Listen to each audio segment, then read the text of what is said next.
स्वप्नमयी। लेखक विष्णु प्रभाकर। प्रश्नोत्तर 3। चंद्र किरण का क्या अर्थ है? चंद्र किरण का अर्थ है चंद्रमा की रोशनी। राजनीति का खेल कौन खेलना जानता था और इसमें कौन किसके यंत्र की तरह काम करता था? राजनीति का खेल स्वप्नमयी की माता खेलना जानती थी। इसमें उसके पिता उसके माता के यंत्र की तरह काम करते थे। स्वप्नमयी के पिता किस प्रकार के यंत्र की तरह काम करते थे? स्वप्नमयी के पिता ताकत और प्रेम से भरे यंत्र के रूप में काम करते थे। कुटुंब शब्द का क्या अर्थ होता है? कुटुंब शब्द का अर्थ होता है परिवार। अलका का शादी के बाद लेखक के कुटुंब में वैसा स्वागत क्यों नहीं हुआ जैसा होना चाहिए था?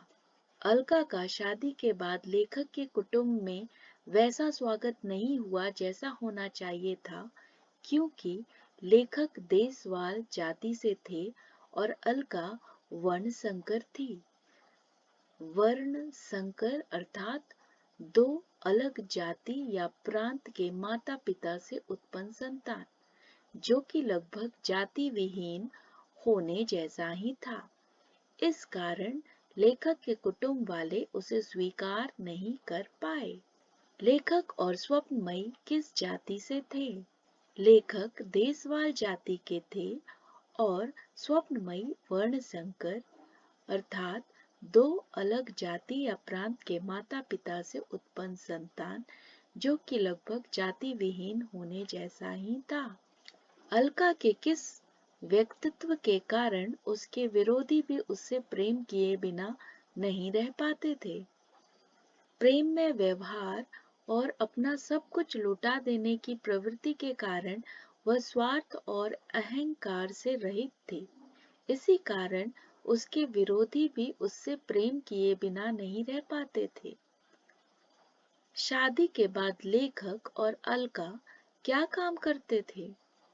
शादी के बाद लेखक कलकत्ता के कॉलेज में पढ़ाने लगे और अलका सांस्कृतिक आंदोलनों में रस लेने लगी।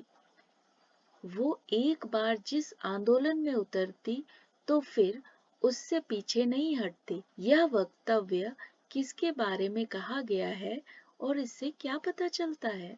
उपयुक्त वक्तव्य स्वप्नमयी अर्थात अलका के लिए बोला गया है। इससे यह पता चलता है कि वह दृढ़ संकल्प से भरपूर थी। स्वप्नमयी में एकाएक परिवर्तन किस कारण से आया? स्वप्नमयी में एकाएक परिवर्तन मां बनने की खबर जानकर आया। स्वप्नमयी। लेखक विष्णु प्रभाकर। प्रश्न उत्तर 4। किन बातों से यह पता चलता है कि स्वप्नमयी घर के लोगों की बातें सुनती और मानती थी? स्वप्नमयी को जब लेखक की मां ने ढेर सारे गहने पहनने को दिए तब उसने उसे बड़े चाव से पहना। एक एक गहने का नाम उसने 10-10 बार पूछा और उसे कुछ दिनों तक रटती रही। परिवार द्वारा दिए गए पोशाक को उसने इतने प्रेम से ग्रहण किया और सम्मान दिया कि उसे पहनकर वह कॉलेज के फैंसी ड्रेस प्रतियोगिता में शामिल हुई और प्रथम आई। लेखक को कौन सी चीज कार्बन कॉपी प्रतीत हुई? लेखक को अलका के कॉलेज की फैंसी ड्रेस प्रतियोगिता की फोटो कार्बन कॉपी सी प्रतीत हुई। अलका ने नारी जीवन की चरम परिणति किसे बताया? अलका ने माँ के पद को नारी जीवन की चरम परिणति बताया। जैसे जीवन मुक्ति चाहता है वैसे ही नारी माँ बनना चाहती है। इस वक्तव्य का क्या अर्थ है? उपयुक्त वक्तव्य का ये अर्थ है कि जिस प्रकार कोई भी जीवन तब तक संपूर्ण नहीं होता जब तक वह मुक्ति को जान न ले या उसे पा न ले, ठीक उसी प्रकार एक नारी तब तक पूर्ण नहीं होती जब तक वो मां न बन जाए। किस भाव भंगिमा और कौन से प्रश्नों के साथ अलका अपने मां बनने की बात को बताने लेखक के पास आई? बड़ी बड़ी आंखों में भोलापन, चंचलता और शरारत लिए वो लेखक के पास आकर हंस पड़ी। लेखक के द्वारा इसका कारण पूछे जाने पर उसने बोला, एक पहेली है, बूझो तो जानूं। अलका ने मां बनने के साथ किन वस्तुओं की फरमाइश की? अलका ने मां बनने के साथ पुस्तकें, चित्र और कुछ उसी तरह की चीजों की फरमाइश की जिसका संबंध नारी से था।